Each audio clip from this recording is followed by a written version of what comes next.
Hi, it's Kyron from Opportunity International here. John Buchanan was a president of the United States from 1857, and he was a guy who was conscious of what future generations would think of him. In fact, he hoped that future generations would vindicate him and actually see him in a positive light. Now, I've heard conversations like that before and been part of those sorts of conversations where we talk about how our behaviour today will be perceived by those in the future, how we will be judged by what we're doing through how we leave the planet, how we treat people and the kind of legacy that we leave. Now, for me now, I've come to the place where I don't care. I don't. I'm choosing not to spend time worrying about what other people think.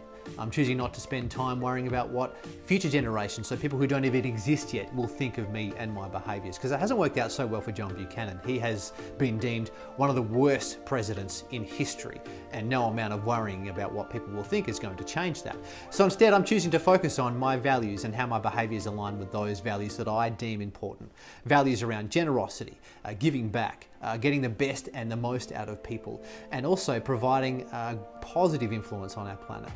And for me, asking the question of how can I be more generous? What does that look like in my life? So let me encourage you not to worry about what future generations will think of you, but instead focus on today and how your behaviours are aligning with your core values.